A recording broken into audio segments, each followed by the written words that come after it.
अस्सलाम वालेकुम। क्या हाल चाल? उम्मीद करते हैं कि आप खैरियत से हैं, खुश रहें, हंसते और मुस्कुराते रहें और इसी तरह में अपना प्यार दिखाते रहें। मेरा नाम मोहम्मद मैं हूं तारिक मैं मोहम्मद। मोहम्मद यूसुफ। मैं उमैर इम्तियाज। आज हम जिस वीडियो पे रिएक्शन देने जा रहे हैं, इस वीडियो का टाइटल है Israel offered India to attack Pakistan nuclear weapon site but USA back bench. तो देखते हैं, बड़ी इंटरेस्टिंग वीडियो है ये। वैसे इस तरह की तो खबरें पहले सुनी थी, लेकिन आज सर जो है वो डिटेल में समझाएंगे। वीडियो का लिंक आपको डिस्क्रिप्शन में मिल जाएगा, जरूर से कर दें। ऑर्डर करते हैं हमारी वीडियो स्टार्ट। नमस्कार दोस्तों। कहा जाता है दुश्मन का दुश्मन दोस्त होता है। सिमिलर प्रकार की सिचुएशन 1998 के अंदर भी देखने को मिल रही थी। इजराइल और पाकिस्तान के बीच के संबंध कोई बहुत अच्छे थे नहीं। पाकिस्तान इस समय पर न्यूक्लियर पावर्ड स्टेट बन चुका था और एकमात्र मुस्लिम स्टेट था जिसके पास में न्यूक्लियर वेपन था। और इजराइल को यह भय था कि पाकिस्तान अपने न्यूक्लियर वेपन को मिडिल ईस्ट के अंदर उसके दुश्मनों को दे देगा।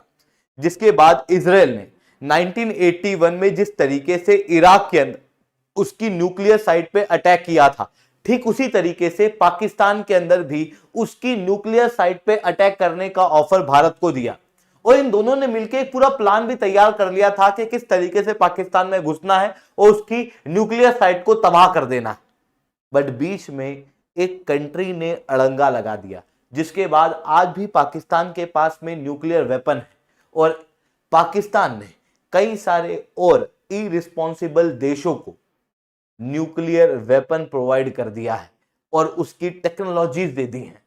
अब ये सब कैसे हुआ, इसे मैं शुभेंद्र चौहान डिटेल में आप लोगों के साथ में चर्चा करूंगा। बट उसके पहले आप लोग मेरे साथ में एसआरसी 10 टेलीग्राम ग्रुप के ऊपर जुड़ सकते हो। मेरे क्लास की अपडेट, पीपीटी, पीडीएफ सब कुछ आपको मिल जाएगी। यूपीएससी सीएससी की तैयारी करना इंडिया के टॉप एजुकेटर से। अगर आप लोगों को ऑफलाइन क्लास के अंदर पढ़ना है, आप लोगों के पास में अच्छा मौका है। अनअकैडमी केवल ऑनलाइन नहीं रहा है, अनअकैडमी ऑफलाइन भी आ चुका है। दिल्ली के करोलबाग, मुखर्जी के अंदर, प्रयागराज के सिविल लाइंस और बिहार के पटना के अंदर ऑलरेडी हमारे सेंटर्स खोले जा चुके हैं, जहां पर इंडिया के ये टॉप एजुकेटर्स आप लोगों को ऑफलाइन क्लासेस के अंदर कंप्रिहेंसिव यूपीएससी सीएससी की तैयारी कराएंगे। प्रीलिम से लेके इंटरव्यू तक की कंप्लीट गाइडेंस आप लोगों को मिलने वाली है। आप लोगों को मेंटरशिप दी जाएगी, आपको टेस्ट सीरीज दी जाएगी और कंप्लीट स्टडी मटेरियल दिया जाएगा। ये भी सबसे अफोर्डेबल कॉस्ट के अंदर, सबसे अच्छी क्वालिटी के कोर्स के अंदर। अगर आप ऑफलाइन मार्केट के अंदर जाओगे तो यही जीएस का कोर्स आपको 1.5 लाख रुपए तक का मिलेगा। बट अनअकैडमी आपको 59,999 के अंदर इस कोर्स को ऑफलाइन क्लासेस के अंदर ऑफर कर रहा है।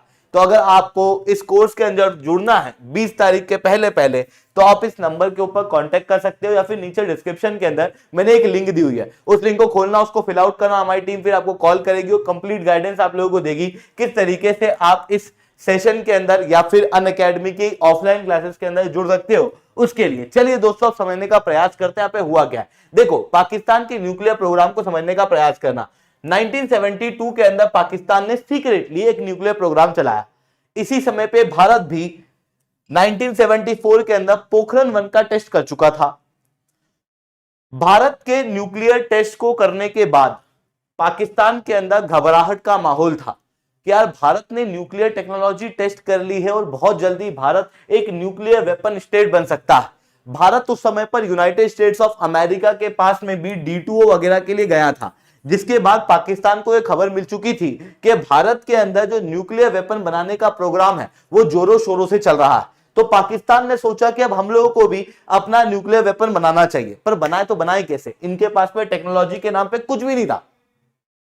उस समय पर पाकिस्तान के अंदर चोरी करने का एक दौर शुरू हुआ, न्यूक्लियर वेपन चोरी करने का। क्योंकि टेक्नोलॉजी के नाम पे आप पाकिस्तान को कहीं भी नहीं देखोगे। भारत के अंदर तो आप टेक्नोलॉजी के अंदर न्यूक्लियर वेपन के अलावा और भी दूसरी चीजें देखोगे। डिफेंस में ही देखो, स्पेस में देखो, नैनो टेक्नोलॉजी के अंदर देखो, इलेक्ट्रॉनिक्स टेक्नोलॉजी के अंदर देखो, आप देखोगे भारत 100 साल आगे आज के समय में पाकिस्तान से।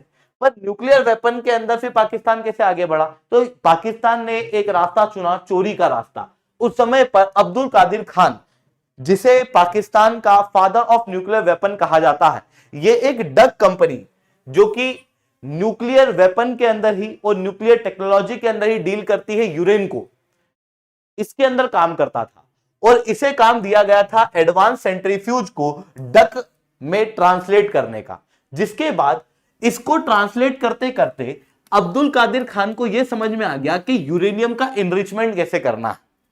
अभी तक पाकिस्तान प्लूटोनियम से अपने न्यूक्लियर वेपन को बनाने का प्रयास कर रहा था। अब्दुल कादिर खान उस समय पर तत्कालीन प्रधानमंत्री के पास जाता है पाकिस्तान के अंदर और ये कहता है कि प्लूटोनियम छोड़ो, मेरे को यूरेनियम मिल चुका है, क्यों ना हम यूरेनियम से न्यूक्लियर वेपन बनाएं। और फिर ये यूरेनियम से न्यूक्लियर वेपन बनाने की शुरुआत करते हैं।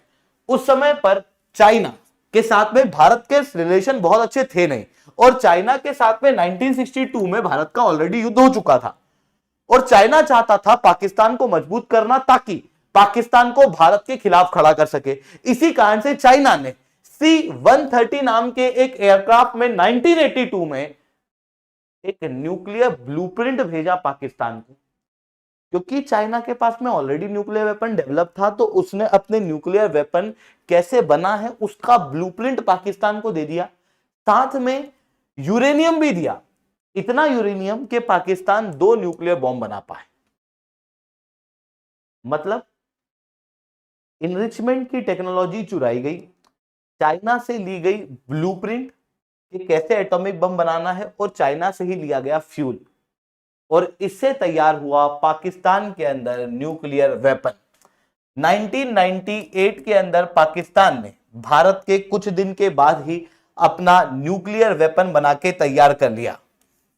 आप क्लियरली यहां पर देख सकते हो, चागाई करके टेस्ट हुआ पाकिस्तान के अंदर, पाकिस्तान का न्यूक्लियर वेपन बन के तैयार हो गया। बट जैसे ही पाकिस्तान के पास में न्यूक्लियर वेपन बना, पाकिस्तान घबरा गया हुआ था, क्योंकि इजराइल ने भारत के साथ में मिलकर प्लान बना लिया था कि पाकिस्तान के न्यूक्लियर वेपन को उड़ा दिया जाए, उसकी न्यूक्लियर वेपन की साइट को ही नष्ट कर दिया जाए, तबाह कर दिया जाए, नस्ते नाबूद कर दिया जाए। पर ऐसा इजराइल क्यों करना चाहता था? भारत का तो समझ में आता है कि चलो भारत का तो दुश्मन है पाकिस्तान इसलिए, बट इजराइल ऐसा क्यों करना चाहता था, इसका कारण भी बहुत साफ था। देखो, मिडिल ईस्ट के अंदर अगर आप देखोगे तो इजराइल के कई सारे दुश्मन हैं, और अधिकतर जो दुश्मन है वो आपको मुस्लिम कंट्रियां दिखाई देंगी। पाकिस्तान भी एक मुस्लिम कंट्री है, और ये एकमात्र वो कंट्री हो चुका था जिसके पास में न्यूक्लियर वेपन आ चुका था।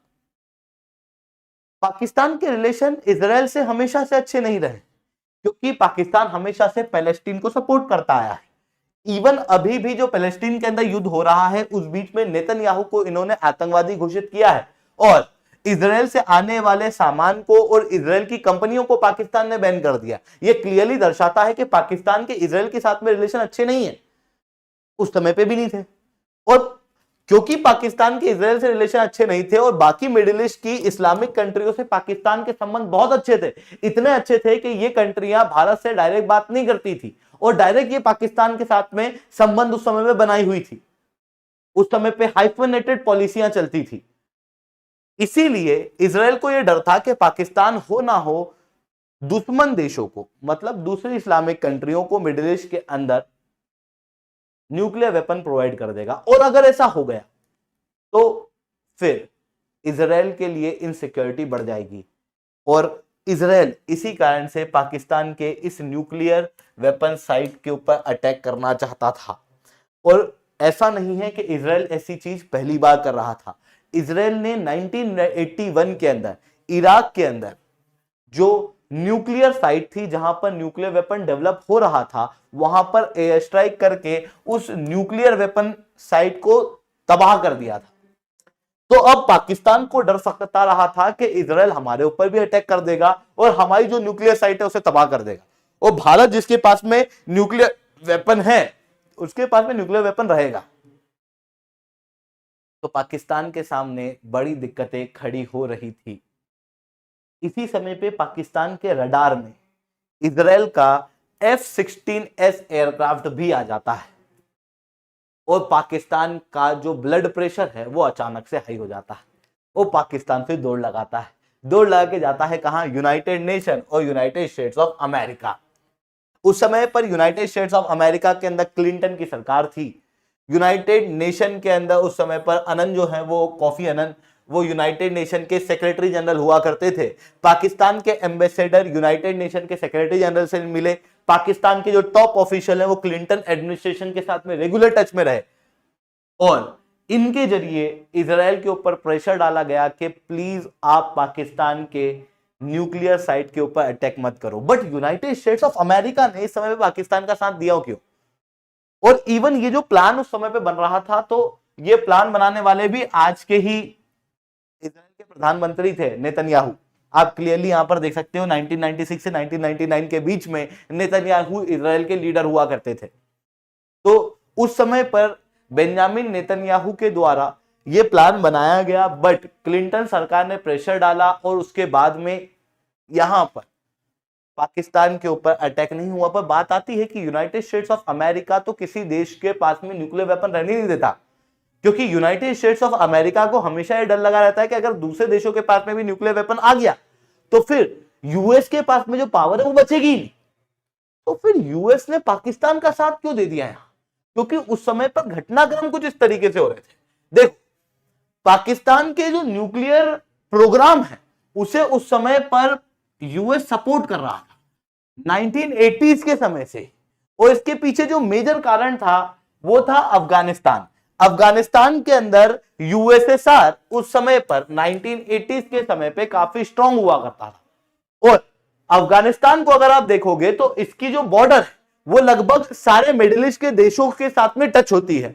तो यूएसएसआर का स्ट्रांग होल्ड अफगानिस्तान के जरिए कहां हो रहा था? मिडिल ईस्ट के अंदर, जो कि ऑयल का एक रिजर्व हुआ करता था।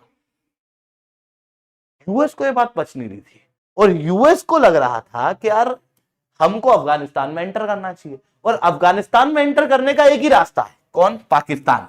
और पाकिस्तान ने ही वो रास्ता यूनाइटेड स्टेट्स ऑफ अमेरिका को 1990s के बाद से दिया था।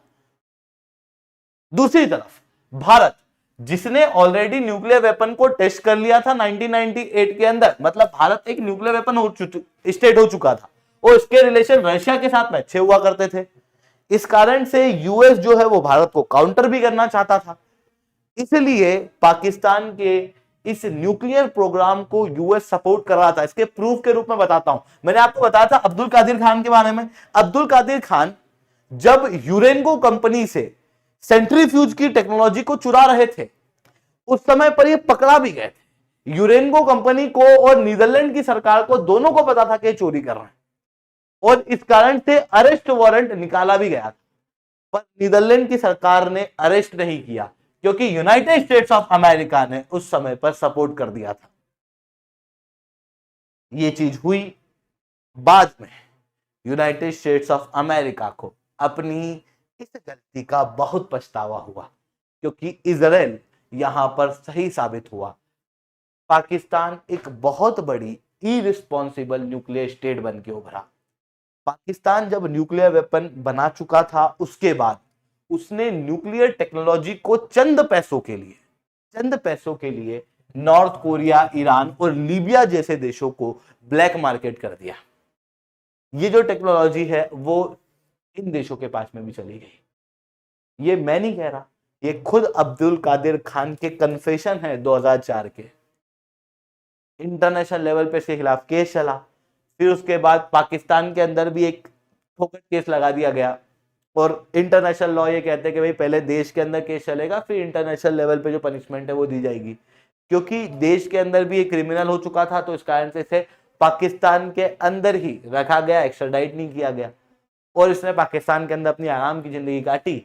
और पूरे वर्ल्ड के अंदर पाकिस्तान को तो बना ही बना, दूसरे कंट्रियों को भी, दूसरी इरिस्पॉन्सिबल कंट्रियों को भी न्यूक्लियर टेक्नोलॉजी देने का जिम्मेदार ये व्यक्ति हुआ।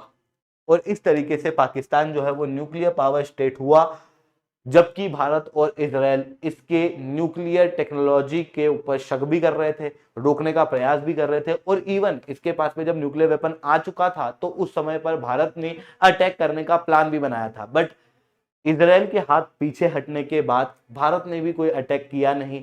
पाकिस्तान के सजग होने के बाद पाकिस्तान ने सिक्योरिटी वगैरह भी वहां पर बहुत ज्यादा बढ़ा दी थी। आई होप ये सारी बातें आपको समझ में आई होंगी। लेक्चर अच्छा लगा तो लाइक करना, लेक्चर बहुत अच्छा लगा नीचे 7 कमेंट करना। यूपीएससी सीएससी की तैयारी करना इंडिया के टॉप एजुकेटर से। अगर आप लोगों को ऑफलाइन क्लासेस के अंदर पढ़ना है तो आप लोगों के पास में अच्छा मौका है। अनअकैडमी केवल ऑनलाइन ही रहा, अनअकैडमी ऑफलाइन भी आ चुका है। दिल्ली के करोलबाग मुखैना के अंदर, प्रयागराज के सिविल लाइंस और बिहार के पटना के अंदर ऑलरेडी हमारे सेंटर्स खोले जा चुके हैं। अगर आपको हमारा सेंटर देखना है ना तो इस वीडियो को एंड तक देखना।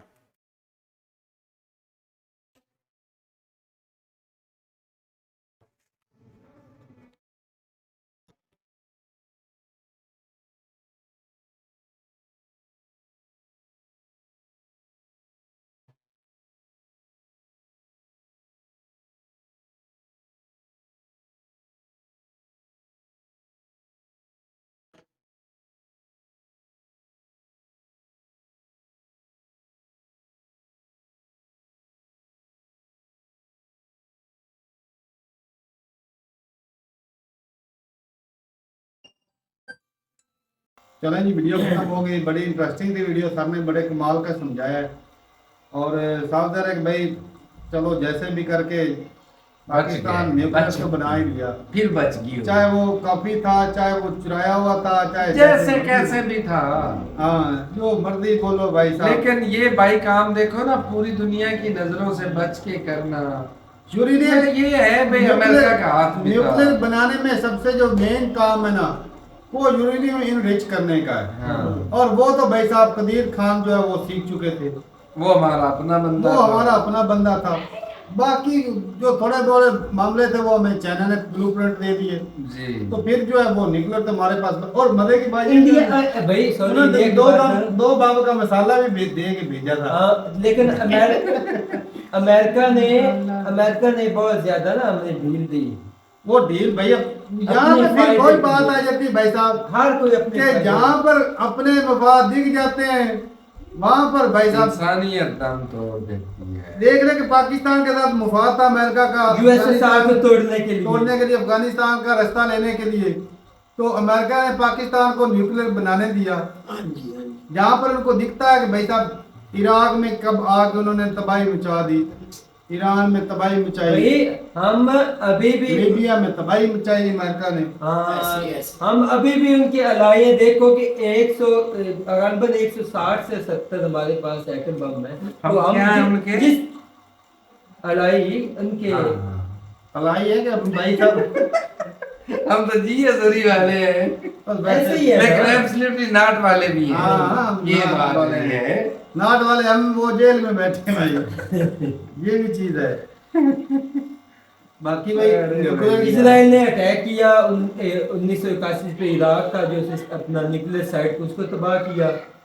लेकिन वो पाकिस्तान पे कर सकता था, लेकिन अमेरिका ने रास्ता इंडिया दिया, को हम बताया बचे। था, इंडिया को बताया था कि भाई बताया। पाकिस्तान भी टेस्ट कर रहा लेकिन है। ये है कि हमारे रडारों में भी F-16 उस वक्त आया था उनका। हाँ तो भाई चलो इतने स्ट्रॉन्ग हम ना सही उस समय, अब लेकिन पाकिस्तान अपनी में हिफाजत के लिए तको तो हमने असल में उस वक्त अमेरिका आपके साथ था ना, शाना बचा। इजराइल दुनिया में अगर तो वो किसी जिसके साथ तो तो कोई साइड बारी होती है। हाँ तो वो शायद भारी तभी थी। तो हालांकि जब न्यूक्लियर टेस्ट किए थे दोनों कंट्री पे, अमेरिका ने सैंक्शन भी लगाए थे। फिर उस वक्त क्या हुआ जी, पाकिस्तान जो है, डॉक्टर कदीर खान जो है, ये बेचना शुरू कर दिया। ये उस वक्त बेचना शुरू कर दिया। नहीं तो वो अच्छा नहीं हुआ। तो आज अगर ईरान के पास है तो इजराइल तो उसकी ईंट के साथ ईंट बजा देता। अब जिसको क्यों ही खूब भाई, आप अंदाजा लगा लो कि भाई जिस चीज को पाकिस्तान ने बेचा है ना, वो ये अमेरिका के दुश्मन वो है। देख रहे भाई साहब आज ईरान है, नॉर्थ नॉर्थ कोरिया है, लीबिया बोले, वो लीबिया तो भाई तबाह हो गया, इराक भी तबाह हो गया। तो ईरान टिका रहा है, नॉर्थ कोरिया। अगर इराक मैं सोच रहा हूँ इराक अगर 1981 में सदी अगर कर लेता, अगर वो भी सुपर पावर होता मिडिल ईस्ट की कंट्रियों में, इराक बड़ा दबदबा होना था तेल इजराइल पे। उसके पास है भाई। हाँ जी, उसने भी तगड़ा होना था। इतनी जल्दी कोई आगे टच ना करता उसे, ये लीबिया इजराइल में, में लीबिया के पास भी तेल था, लेकिन मारा गया। मारा गया। वो डिक्टेटर कहते हैं, डिक्टेटरशिप कर रहा है।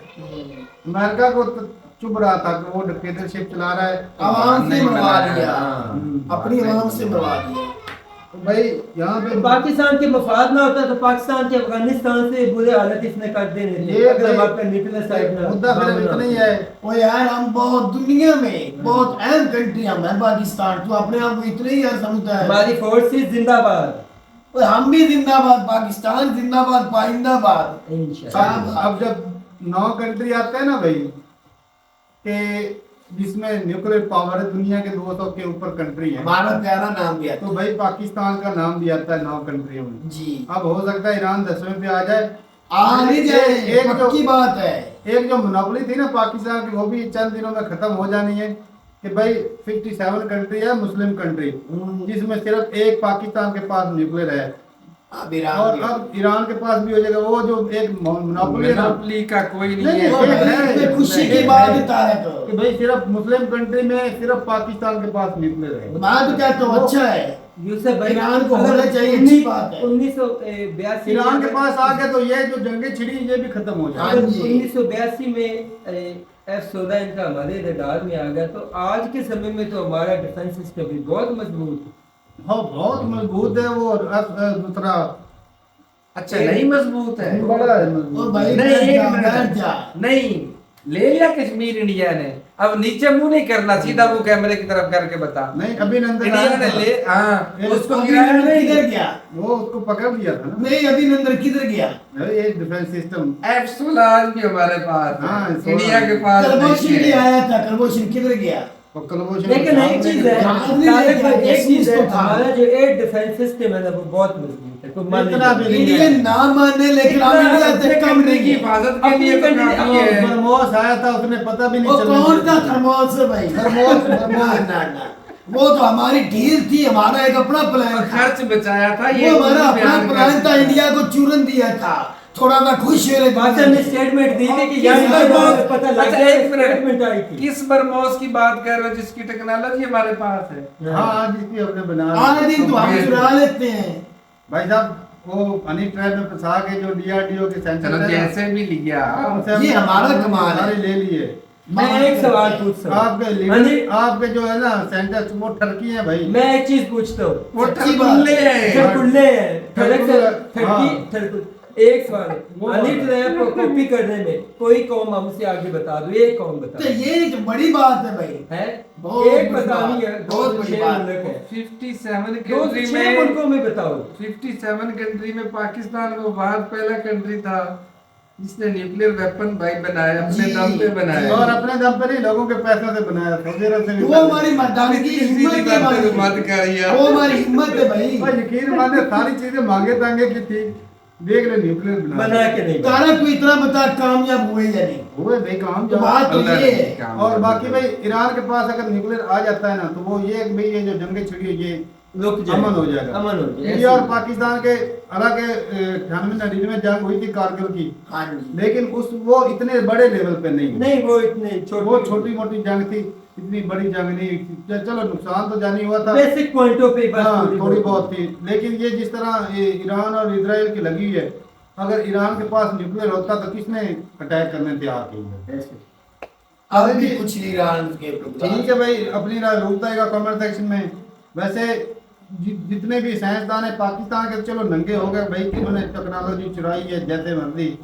और कंट्री का तो भला हुआ कंट्री ना का तो भाई जैसे भी ये कंट्री के लिए तो भाई ये जो स्पाई एजेंट होते हैं ये पता नहीं क्या क्या करके वो ले आते हैं, चुरा के पहले वगैरह। हमारी तो दिल से दुआ निकलती है डॉक्टर कदीर के लिए, अल्लाह और अल्लाह के- बहुत अता करे। और हाँ भाई पाकिस्तान में मैंने उनके इंटरव्यू सुने थे डॉक्टर कबीर खान के, तो जिन्होंने बताया कि भाई ऐसी भाई वो बाद में अब तुम भी जानते हो। हाँ वो तंग तो किया था भाई पाकिस्तान आर्मी अच्छा उनको अगर नजरबंद ना किया ना जाता करते तो उनको अमेरिका ले जाता उधर तो फिर ज्यादा कितनी खराबियां वो होती। क्या नाम है आफिया सदीकी, हाँ। डॉक्टर आफिया आफिया सदीकी, वो भाई साहब अमेरिका के शिकंजे में क्या हालत होगी बेचारी।